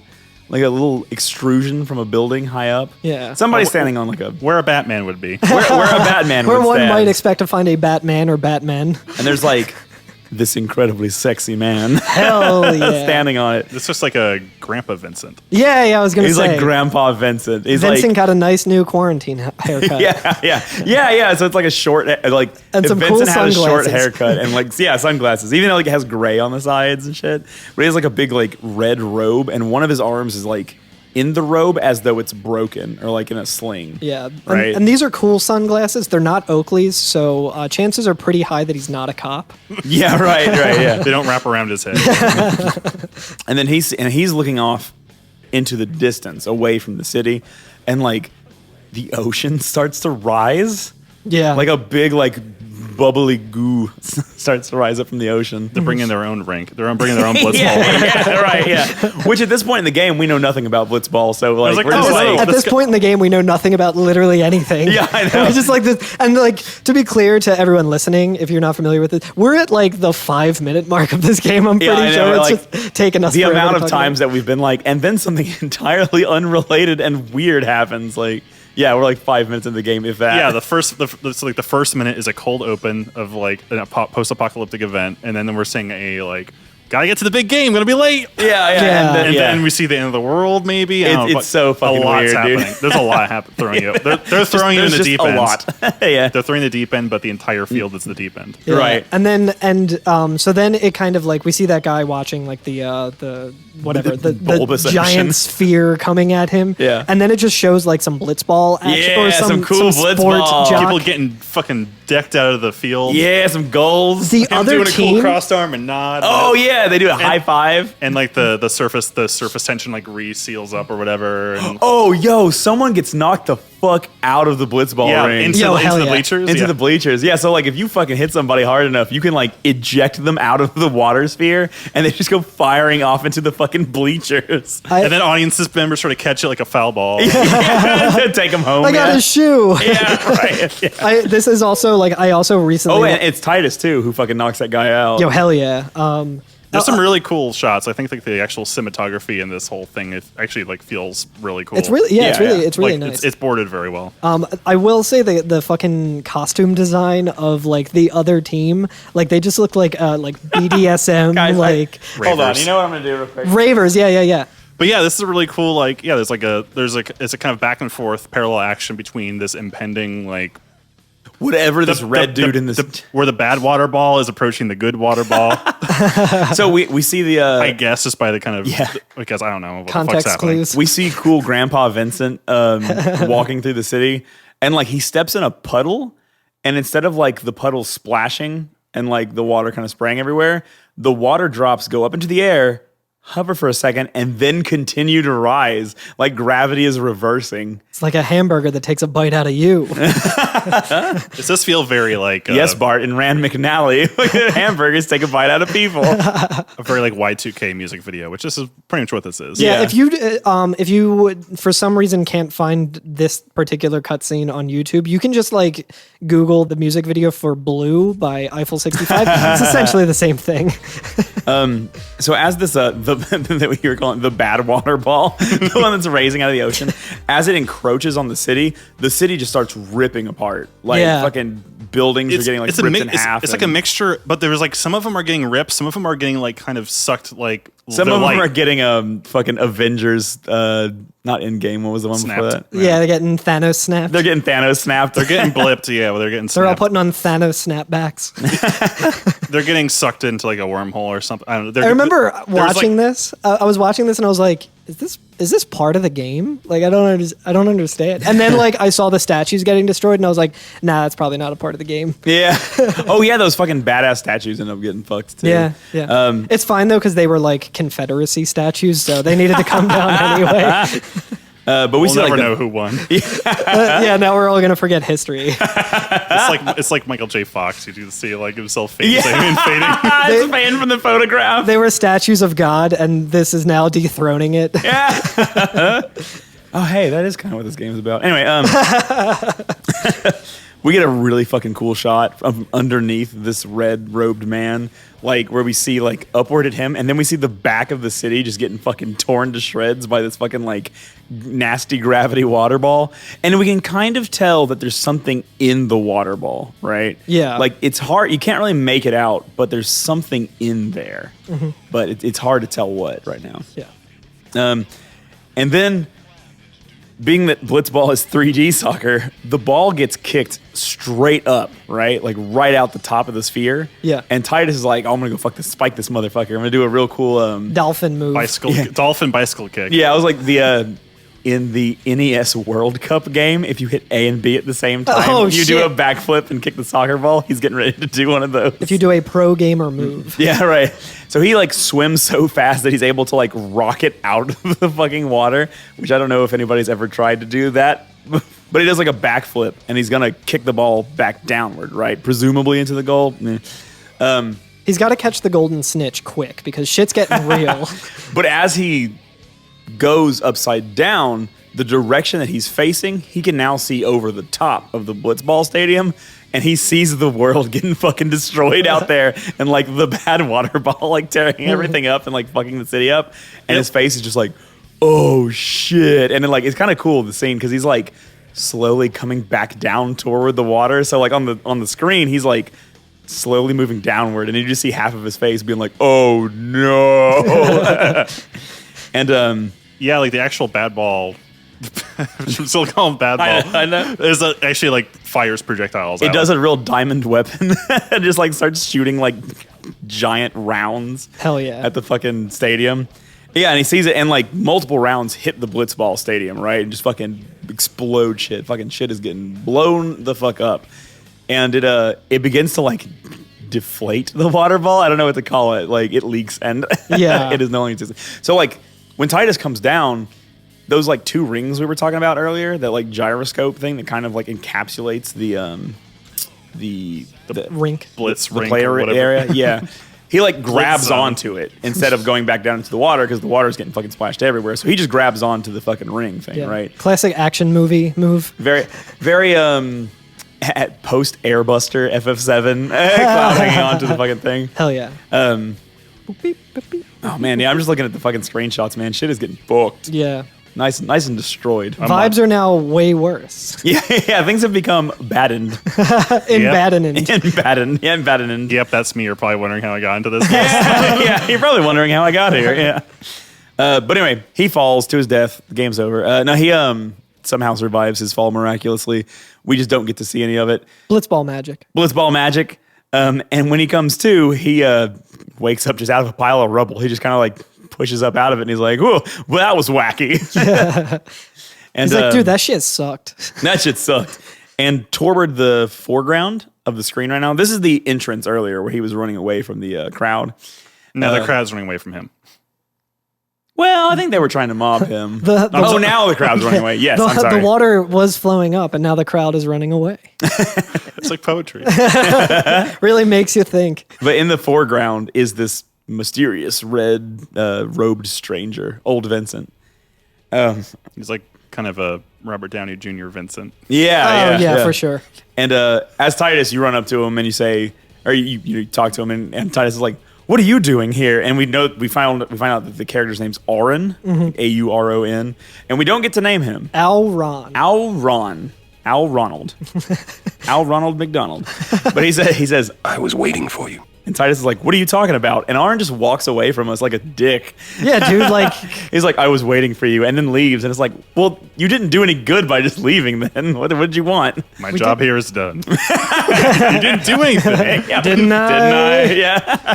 He does have a really cool scar going over one of his eyes. God, he has cool everything. Yeah, it's true. Auron fucking whips. I should say that at the end of our last season, I ranked all the characters in FF10 by coolness and literally forgot this character. The I just coolest ranked one. The coolest fucking one. But now we're back along that highway, right? And we start to get some control over the character in this next scene. But everybody's running away from the Blitzball Stadium. It's absolute pandemonium in the city that we're in. We can't see the bad ball, but we can still see shit's getting fucked. And people are running away. Titus is running, and that creepy, disappearing, reappearing kid, the ephemeral kid, as we were calling him, shows up. And Titus turns around. When he turns around, time freezes, right? Like, nobody's moving, everything is in stasis, and Titus can move, and this little kid can move. And Titus is like, "Oh, what the fuck's going on?" And the kid says, It begins. Don't cry. "It begins! It begins!" Some Simpsons. Time snaps back in where everything's going again, and Auron is walking the opposite way of everybody else. Like, everybody else is running away from the bad ball, and Auron's walking right toward it. And Titus is like, no, not this way. Not this way. Titus's voice is, Yeah, it's not man, That's why I was saying it's very much like a very Sonic the Hedgehog-y kind of voice. Yeah. it's very Sonic, yeah. great. Whoa, this is happening. This is happening. Oh, not that way. Gotta go. Yeah, Blitz. gotta get out of here. Apologies in advance to anyone who likes Titus. Yeah, I know. We'll try and be kind. Well, next season. I'm bummed because I found the Switch version does not let you switch the audio language. Oh, Oh, really? I'm sure it's probably a little better in Japanese Maybe. or French. Francais. And Auron says, "Look," and you look, and it's like now a sphere. Like, it's literally just a bad water ball up in the air, and it's fucking shit up. I keep calling it the bad ball. I don't know what else to say about it right now. We called it sin. Oh yeah, Yeah, we can Sin. just call it Sin. We can call it Sin now. It like shoots out these gross missile tentacles. A real Final Fantasy looking ass enemy. It's very Lovecraftian. I was gonna say, what's a step below Cronenberg, but like a step over like Final Fantasy. Yeah, like Lovecraftian. Giger-esque. Giger-esque. Yeah. It looks like a sword with tentacles sticking out of it, and then it like ejects these like locusty scale things. Yeah, it's really quite nasty. It's upsetting. Yeah. It's a little bit stomach churning. But yeah, these little scales that it shoots out like fire off all across the city, and like just a shit ton of them land on the highway, and they like hatch into these nasty bugs. They're like cicadas, I guess. Like locusts. I don't know. Locusts. Yeah. Ew, yeah, they are nasty. It does, yeah, like I was saying, kind of like Giger-esque, because they do kind of have that they unfold kind of almost like a face hugger in a weird way. Yeah, they look even like though the alien eggs but they have wings. at first, and then Yeah. So they're very like, they have like insectoid movements, though. You know what I mean? Yeah. And they do like a little shuffle, like they like walk in place. They're very cool. They're cool. They're also the nast. And then Titus does like a really piss poor job of slapping them. Oh my god, I love that so much. The animation is so goofy. And like that's like a scene where I had to sit here and before we did the podcast, I thought to myself like, can I drag Titus for this really pitiful performance? What would I do in this situation? Here's the thing, though. You're not like a world class like athlete that everyone in the world is like, you're cool as shit. Yeah, like He's in the water sports though. Like when he's on land, he's completely useless. Yeah. well, He's like Michael Phelps in a fist fight. yeah, the way he's trying to slap them makes it look like if he did actually connect with them, it would be almost like It would do more damage to him. Well, it would be like the pressure that you'd like pat a friend on the back with. Yeah. You know what I mean? It's like that kind of. I'm just like, what is Titus doing? And he like trips over himself and falls down. He's gonna get like straight murked by these things. Yeah. And Aaron's like, here's a sword. Yeah. He just says, here, and like hands him a sword. And like, Pretty badass looking sword. oh, it's fucking badass looking. Looks like another one of Squall's weapons from earlier. in it the does, game. yeah. The red one. Yeah. It has looks like a fish hook that's been kind of like stretched out. Yeah. Hell yeah. It's badass. It's fucking badass, yeah. And like I like that like Titus grabs the sword and like Aaron doesn't let go of it. He drags Titus up with the handle or whatever Yeah. and like puts him back on his feet. And I was like, I'm already really liking this like father son. like Aaron is already ultimate daddy. Like this game. I love that like Titus kind of holds it up at some point very comically, like very like He-Man. Yeah, but it's like too heavy and he like not like powerfully, like it's Yeah. just like very clumsy. yeah, and like the weight of the sword on the end makes it like fall right into the ground. He's like, oh, Yeah. dunk. And then we get this face. We gotta just like the Instagram post for this episode is just gonna be a compilation of Titus faces, like the best ones. But yeah, that's right. When so Aaron says, A gift from Jekt. Yeah. he says, My old man? So if it wasn't already clear, Yeah. that star player of the Abes, who is Jekt's son, is us, and Jekt is Yeah. our father, which I feel like is heavily implied, but at very least here it's like cemented. Yeah. They're like, okay, we're Jekt's son, and Jekt has disappeared years ago. So, yeah, and then we get our first fucking battle of the game, boys. yeah. Hell fucking yeah. And we're getting kind of our, I think, the FF10 version of like Hurry playing right now. It's like this Yeah. kind of like tense, but again, like the music. I don't know if I mentioned it, but like the first thing I noticed when playing this game is that compared to 7, it's a lot more spacier and sci-fi sounding. There's a lot more Yeah. synths and like washy pads and Hell kind yeah. of reminiscent of like Phantasy Star. Sure. And kind Yeah. of some of the instrumentation. And in this in this game, like we'll go over a little bit of the battle system, I think. Real quick though, Yes. Aaron says something insanely fucking kick-ass right before you start. the Oh, fight. yeah, I know. He says, Yeah. "These ones don't matter. We'll cut through." Yeah. Yo, fuck yeah. Which actually, so Speedrun strats. well, okay, so that actually plays into the battle system of this game, kind Yeah. of, I think. Fights in the Final Fantasy games up to this point are kind of standard JRPG fare. Mm-hmm. These ones start to play almost like puzzles, I almost think. Yeah. Like, we don't really know yet because we don't have like a host of characters or anything like that. We just have 2. We have Aaron and Titus. But each character has a different set of skills, and they're like wildly different. And they're each employable in different areas. And using any skill in battles gets you experience in this game. So if you do nothing, you don't get experience. So if one character comes in and wipes out everybody, the other characters don't get experience, just that character. Yeah. But you don't actually have to beat the enemy to get experience. You just have to commit actions. Yeah. And that plays into the kind of puzzly nature of this game, that not everybody is going to be a character who is finishing enemies. Yeah. Like some of them are just going to be boosting your allies to allow them to do things. And it's not active time battle. It no longer is like a waiting gauge or anything like that. And it's not quite like FF1 either. It's similar to FF1, except that you have a visual, like, immediate understanding Yeah. of what the turn order is. It's like a random Yes, it turn shows order you in the the turn same order. way that it has like a weird shuffle. That Well, so it's not random at all in this one. It is Oh. completely dependent on your stats. Oh, okay, yeah, which And- makes complete sense. Which Yeah, yeah. it probably was supposed to be in Final Fantasy 1. Yeah, it just right, Didn't yeah. work. So in this game, like, it literally is to the point where, like, if your speed, if you get it so high that it doubles the speed of the enemy, you literally just get 2 turns. Okay, so in it a works row. in the same way of like if you get like a critical hit or whatever in Final Fantasy 1, or you're have the higher accuracy or whatever, you do 2 hits. I It's mean, kind of like a 2 reimagining of turns. that. It's almost basically like it's just adding up everybody's speed. Yeah. And when somebody's speed number is Max or whatever. or higher. when their turn is queued, it just goes ahead and throws their turn in there. Whether or not you've gone recently, whether or not, like, no matter what's happened, right? Mm-hmm. You can shorten it down by defending or doing items. It takes longer to recover from those.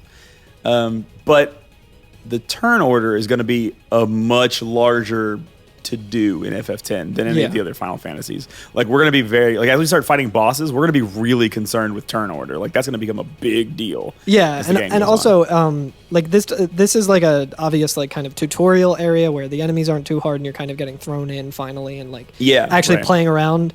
And, like, it doesn't... we're kind of getting to just, like, play around. It doesn't explain anything, like, particularly well here. It's just kind of, like, learn by doing. It doesn't say, like, in other Final Fantasy games where it's like, use this to attack or whatever. But, like, you can see, like, your turn order. Like, you see a little icon on the right of Titus and then RN and then, like... Enemy A, enemy B. Exactly. B hole leader, A hole leader. And, I remember looking at that at first and being like, what the fuck does that mean? And, like, you can scroll up and down. I was like, that is really weird. And I just, like, kind of treated it like a regular Final Fantasy game that I'm used to. Yeah. And then it, like, kind of, like, clicked after a couple of battles. Yeah, right. To where I was like, oh, and, like, at one point I was expecting Titus to go because, like, oh, Titus went first, so he goes first. And then...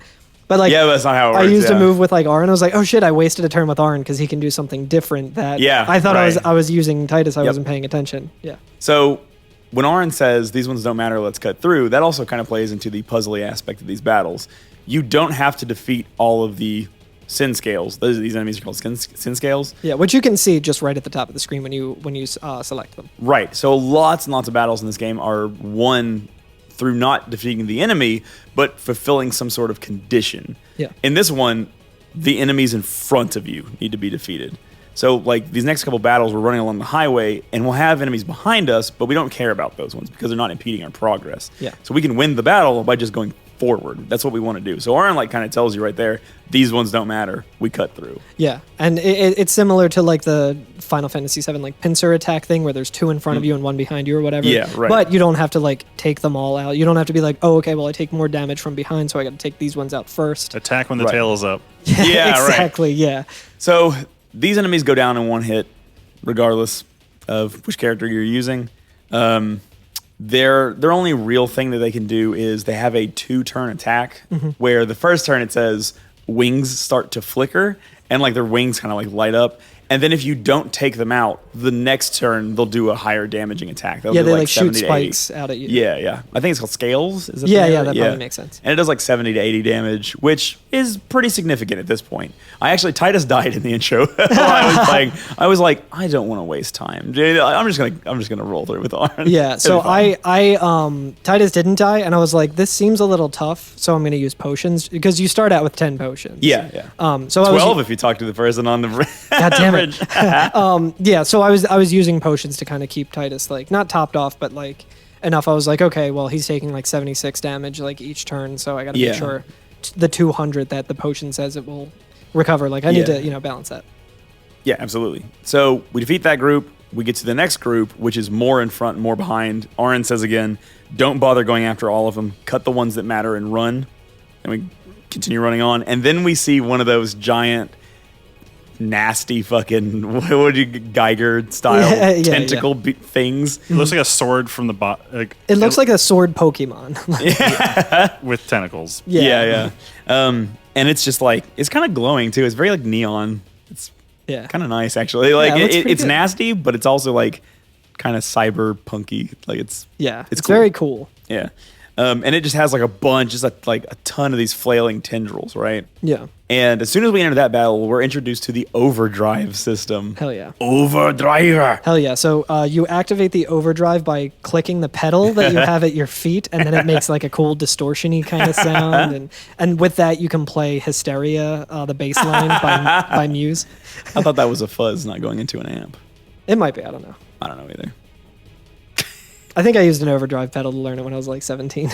Would either of you like to go through overdrives? It's kind of like a limit break. It's kind of like a limit break. So it's all the games starting with 6 have limit breaks. 10, I actually think maybe does it the best. Nice. Like a lot of the games, I don't think do limits correctly. I think 8 does because it's so broken. Oh god, 8 is fantastic. It's so overpowered. It's both great and bad, but 10's is cool. So. It changes, like the rules for how overdrives work change as we go through the game too. So I'm just going to explain how they work right now. Sure. As a character takes damage, they fill their overdrive meter up. Once the overdrive is full, you're able to hit left on the D-pad in your menu, go to overdrives, and select an overdrive.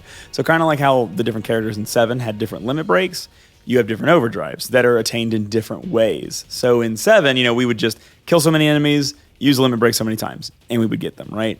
In this, everybody's limit break is attained some different way. Titus's follows the 7 rule, just use the limit break over and over and over and over. Or the overdrive, I'm sorry. Yeah. And you get more of them that way. But everybody else's follows different rules. So as we get to the battle, we're allowed to use Auron's. So as an example, Auron comes ready to go. You hit left, select an overdrive. What is his overdrive called? Is it Bushido? Bushido, yes. Kate Bushido. Kate Bushido. His overdrives are all like Simon Says button input things. Yeah, very Zell from Final Fantasy VIII. I'm sorry, I know we haven't talked about Final Fantasy VIII on this podcast yet. Well, like, whereas Zell would do like 2 buttons, you have to do like 8 buttons in a row. Yeah, it's Auron. like DDR. Yeah. So you'll select it, you'll get like 3 or 4 seconds to input a series of 8 buttons that pop up on the screen. Yeah. The buttons are consistent though, so you can learn which buttons are Bushido, which ones are his other ones. Or, put a macro in. Or you put a macro in. And Use an MMO mouse to get your key presses. Yeah. If you succeed, he does extra damage. And that's kind of the general idea is if you succeed in their overdrives, because each one has like a game that's kind of like related to it, you do extra damage. So when we get to Titus's, he does Spiral Cut. And Titus doesn't necessarily have his ready to go right now, but it starts like just underneath where he's ready to go. So as soon as he gets hit, he's ready to do it. And the boss here, because we're fighting this giant tentacled thing, it does Demi over and over. And Demi will just, because it takes so much damage because it's gravity based, it does like half your HP, it will fill your overdrive meter very, very quickly. And so Titus's is based around like a sliding pointer that slides from left to right, and you need to like hit confirm right when it's in the middle. Yeah, it's very fun. It's like a golf mini game. Yeah. It's like aiming a golf club in a golf game. Yeah. Nice shot. Yeah, nice shot. But Auron's is cool because the battle starts with this boss and several sin scales, and he just eliminates all the sin scales with his overdrive. Yeah. Takes them all out. And Titus's will do more damage, but only to one character. This boss is really weird too because it doesn't have like HP. It has those floating tendrils, and every time you hit it, one of the tendrils disappears, and you just fight it until it has no tendrils left. I did not even notice that. Yeah, that's how it works. It's really I was just weird. like, oh, RPG. It has some amount of HP. I got to take it down. Yeah, it has some amount of hits. Just It's hit really A weird. until it's over. And it's also, it's nice because after you take out all those sin scales, it's kind of like a you can't lose situation, Yeah. I'm pretty sure, because it's Yeah. only using Demi. I've only Right. seen it use Demi, which is Yeah. a Final Fantasy staple. It's a gravity-based attack that does a certain percentage Right. of your HP. So it's never going to actually KO you. You're Yeah, never gonna like lose even to if you have 1 HP, it'll start doing 0. Right. I didn't get all the way down to that in this battle, but I'm assuming that's how it works, given other Yeah. Final Fantasy. I like that Titus just yells "Get out of my town" at this thing. I love it. It's Get like out of my town! another shot against Titus. He is not pop punk. Yeah. Although that's probably I like pop punk music. Most pop punk folks are usually not great, so He's got maybe it's a strike in his favor, actually. Yeah, we'll say instead of town pride, he has community responsibility, which It's is like it's a good little thing. xenophobic of him, actually. More I think about Oh it. yeah, I guess when you look at it that way, yeah. Well, we could assume that the giant sin monster is like a large corporate developer. And he's like, get out of my town. You brought him back. Yeah. You brought him back. Titus says no to gentrification. That's right, yeah. Yeah, leave this town for us incredibly wealthy fucking yacht fucking God house. damn it. I don't know where to land Damn with it. this guy. Auron says, "Some can't wait to die." Oh, yeah, he does. Some can't wait to die. Big mood. God, fucking Arn's Yeah. great. We have like a 0 out of 10 and a 10 out of 10 hanging out together right now. For sure. I hope this is like a Metal Gear Solid 2 thing where you just end up playing, or like Titus dies in the first. Yeah. Where you end up playing as Auron running around naked doing cartwheels. cartwheels, Doing yeah. cartwheels. If only. That's in my fan mod. Yeah. Yeah, so I keep laughing because I named Titus Tibus, and so like every time I see a quote, I'm just like Tibus. Anyway, as soon as you're done with this boss, they're still running along the highway, Titus and Auron, and you come across that like billboard thing on the side of a building again with the picture of Jecht, and Titus just says, "What are you laughing at, old man?"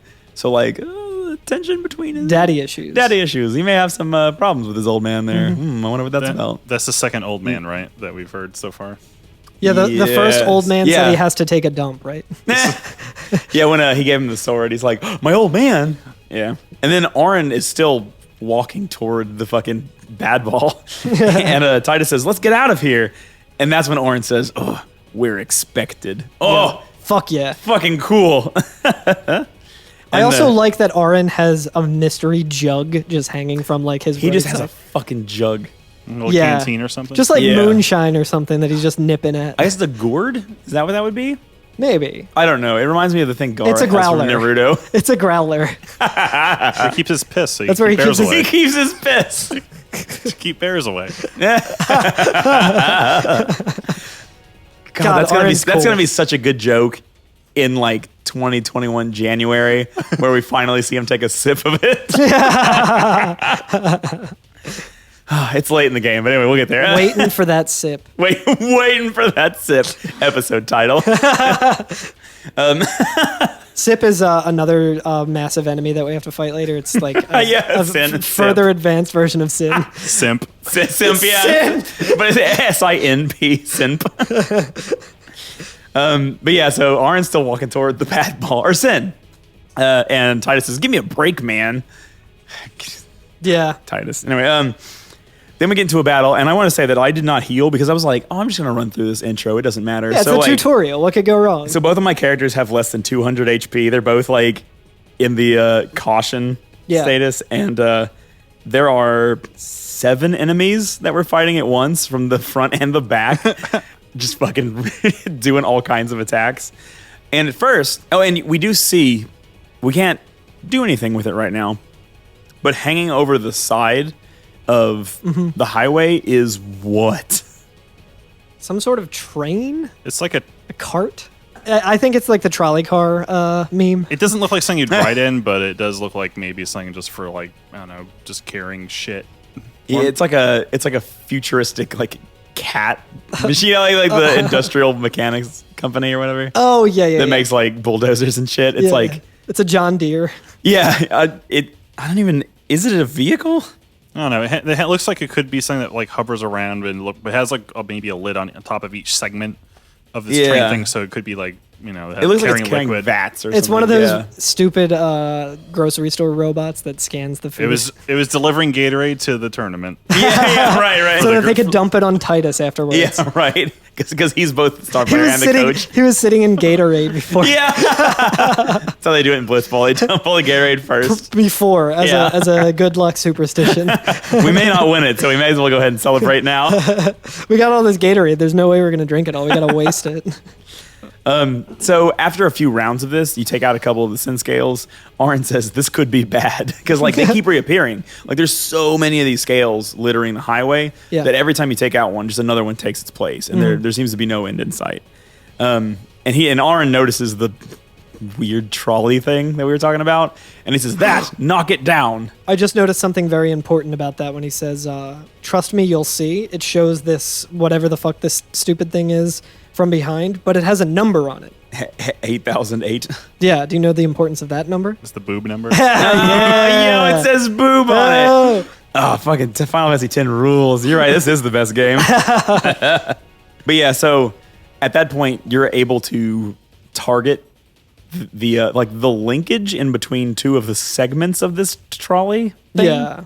It's so fucking hard to describe. But like, It's a pod racer. It's called a tanker in the game. It's a pod racer. okay, a tanker. Yeah, when you select it and to attack it, it says tanker. Okay, yeah, and we're basically like attacking like the link in between two of its segments, right? It's the part of the pod racer that hitch. Jar Jar Binks puts his tongue in. And it goes, yeah, and no, it goes is. numb. Yeah, it's like that. Yeah, because there's like little electric. Yeah. going between He it. stole that bit from Bill Cosby, but it's fine. I'm gonna go ahead and say right now, I think the concept of pod racing is pretty cool. Cheska Sebulba.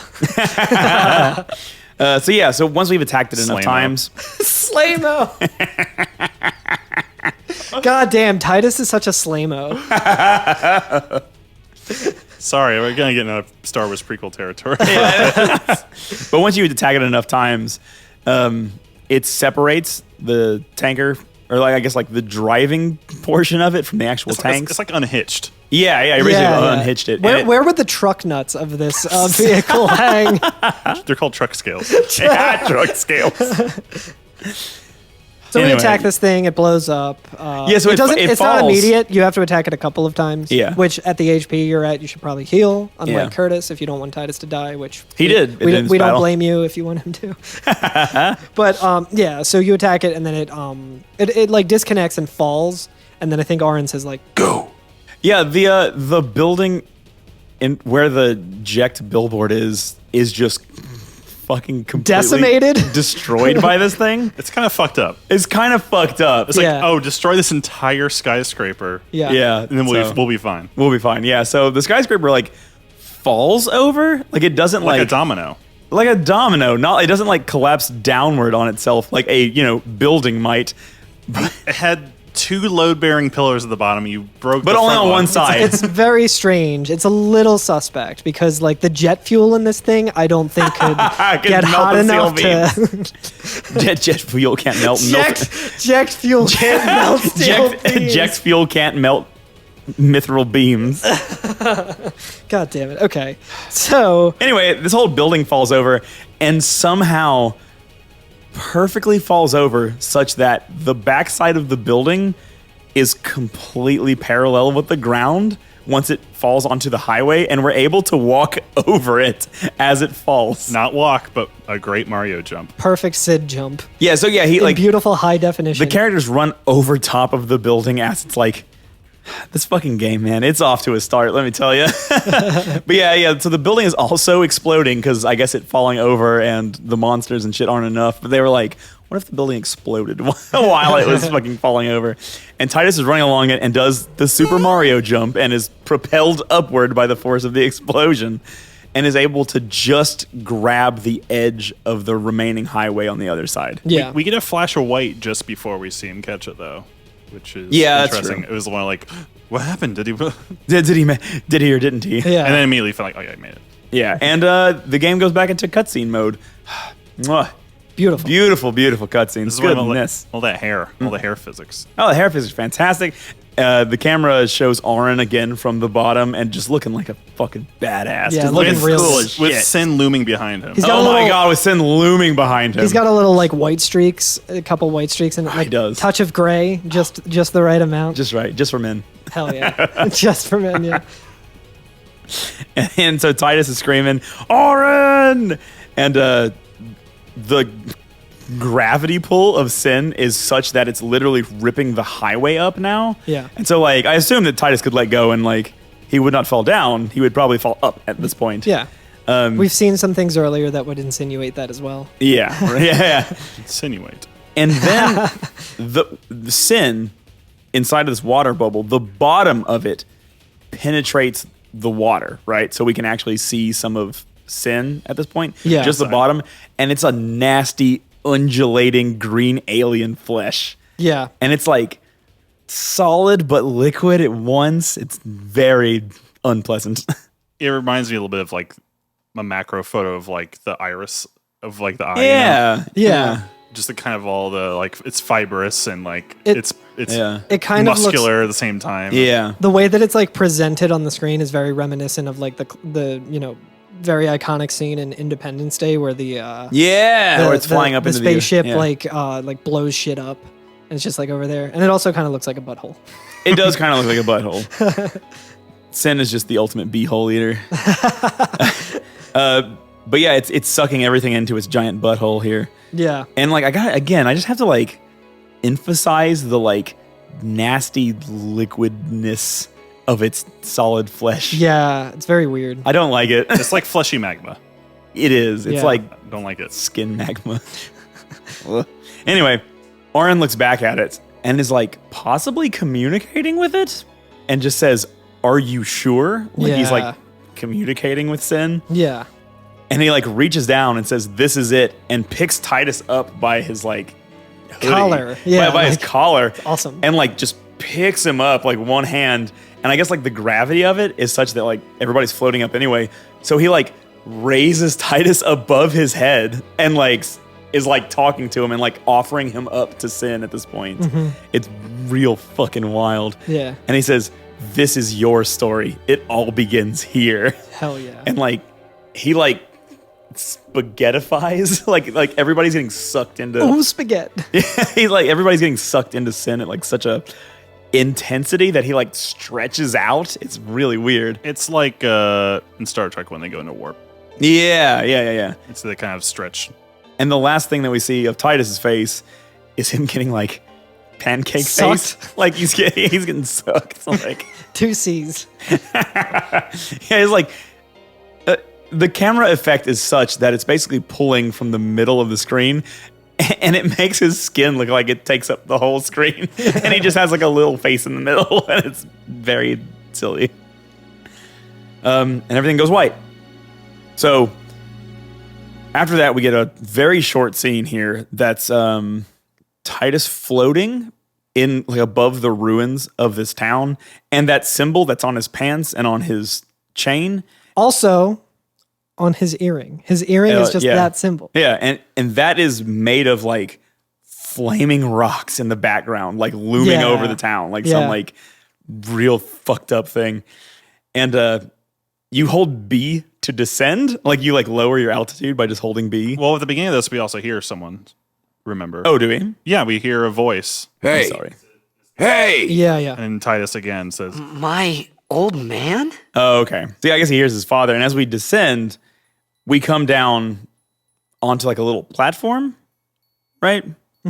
But yeah, and so I just want you guys to know that I knew where the platform was, so I went ahead and held the direction, and it's entirely possible to go all the way past the platform and not see it, and the game just continues. So I forgot what was there, if you would like to say. Okay, so you can just miss that? It's just like a little boy standing there. It might be a young Titus. That's kind of what it's looking like. It's wearing very similar colors, and it's just like a little boy. Yeah, okay. So I saw it after the scene starts. It does show that, but like you can go so far past the little thing that I was like, I wonder if that little boy was standing there the whole time, because I literally missed the platform that I was supposed to descend onto. So Titus sees this little boy and just says, "I thought about a lot of things. Where I was, what I'd gotten myself into. I started to feel lightheaded and then sleepy. I think I had a dream of being alone. I wanted anyone beside me, so I didn't have to feel alone anymore." And that is where we will cut it for the day. Hell yeah. What a fucking weird intro. I have no fucking idea what's going on. There's a lot of jumping around and a lot just thrown at you at once with really no context. I know. So, a couple of days ago, or I forget when it was because time is weird and doesn't make sense anymore. But Curtis was like, "Okay, we'll like cut at the first episode, like when the dream thing happens, or like when there's talk of a dream." And I was like, "Okay, right. I'll just be on the lookout for a dream." And I went through all of this, and then I went through a good bit of the next area and like the next. And I'm like, okay, so I was like, not a whole lot has happened yet, so it makes sense that we're still going on. I was like, I wonder when this like dream thing happens. And then I was like, wait a second. I looked back at my screenshots and I was like, oh shit, like I have no fucking idea what's going on. And like also like I've definitely played up a lot of this game. Like not like I mean it was like 13 years ago at this point probably, but like enough to where I should kind of have some sort of recollection of it. And I like literally have like no recollection of like anything aside from Blitzball. And I'm just like, so this is like essentially just like a new experience for me. Yeah. Like to the point where I was like, did they add this shit to like the remaster? What the fuck is going on? So yeah, I mean that's the end of this one. I'd like to thank everybody for listening to us. It's good to be back. It's very good to be back. It's good to be sitting in the same room as you guys. I know. I can't get up until I find my mask. I don't know what I do with it. What was I gonna say though? Oh yeah, next episode. So the next episode we're gonna deal with the underwater ruins. Hell yeah. The Salvager, which is the boat that we're gonna get on, and then another set of underwater ruins. Yeah. So it's just gonna be really ruinous. Hell yeah. Yeah. Anything else, guys?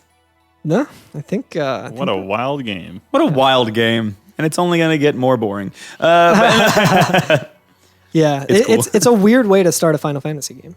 Yeah. Because, like, I mean, how many battles did we get into? 3 or 4? 3 or 4. Yeah. That's like, in Final Fantasy VII, you have, like, 3 or 4 in the first, like, 5 minutes of it. Yeah, first room. Yeah, like, the first room, you're just, like, and, like, in Final Fantasy VII, you can level up all the way to fucking level 99 in the first area if you wanted to. If you're a god gamer like Dave Stereo and you do that.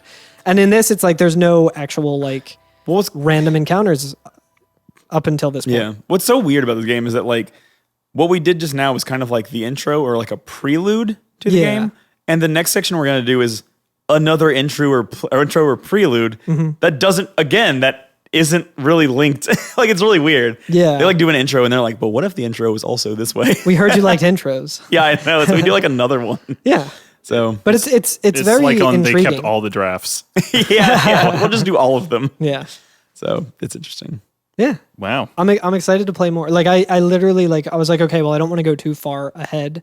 Yeah. But I'm excited to play more and just kind of see where shit goes. Yeah, absolutely. Yeah. And like the battle system is really fun. I was like, damn, I wish I got to like I talked about it before, but I do really enjoy playing Final Fantasy games and just like being in the battles. Yeah. So I was like, I want more of that. Like the boss battle was fun. I think the battle system in this game is one of the best. Yeah, it's really cool. And it seems like very intricate in a way It's so good. I'm excited to play around with it. It's so good, man. Like, there's gonna be later bosses that like we're probably gonna have to talk to each other and be like, how do you do this, or how are you supposed to do this? Yeah. Like, yeah, it's gonna be good. That's all I got to say. Join our Discord. Yeah, we have a Discord. We're every F and FF on Twitter if you're a newcomer and like missed our last few seasons because you didn't play those games or don't care. And if this is your first time jumping in on the season, we're sorry that we're being way meaner about the game than we typically are. The thing is, even fucking Final Fantasy 1, we're like, this game fucking sucks, but it's also awesome. Yeah, I know. Yeah. We give them hell, but we love them enough that we're making a fucking podcast about them. Yeah, we're fully in this. Yeah. And like I'm sure over the course of like weeks we're gonna have more affection for this one in particular. Well, it's like all the quote unquote bad things about 7. We're like, oh god, I love it when they do this terrible, awful thing. Yeah. But yeah, we are every FNFF on Twitter, Instagram, Twitch, which we're streaming, I guess, some more. Streaming. Since we are kind of socially distanced a little more of this. Bought a capture card. Now we can do it from the PS4. Hell yeah. Yeah. I hope everything sounds good. This is our first time recording a new space because I wanted to make sure we could record face to face, but far apart from each other. So this is the first time recording in a space that has what appears to be a bonsai buddy, little like beanie baby behind Alex. But yeah, I guess that'll do it for this week. Yeah. Right. Who's our theme music by? Yes. Special thanks to Night of the Round, our good buddies, for the theme music this season. Hell yeah. It fucking spanks. Yeah, this season we're using Shape Your Story and Celestial Voyage off their 2016 EP Sin, which is, of course, all Final Fantasy X. I think they should have called it Bad Ball or Evil Ball. So, yeah, music this season, background music, is by Nobuo Metsu, Junya Nakano, and Masashi Hamauzu. So we got a whole team this season. Yeah. I will. I think everything pretty early in the game is Mozi Nobuo Matsu. Yeah. But yeah, you leave us a review on iTunes. Leave us kisses. Leave us kisses. We still have a TeePublic if you want to get any of our silly jokes on masks or T-shirts. Yeah. Hell yeah. A Vinyl Banasy. Get a Vinyl Banasy. We got to make a Tybus shirt now. Yeah. Tybus. This season will probably have a lot more stuff, I'm sure. Yeah. I'm glad to have characters back to make fun of. Oh my gosh, it's good to be able to talk about characters again. Yeah, absolutely. All right. Yeah, we'll be back next week. See you guys next week. See you next. Bless the crystals. Oh wait, hold on.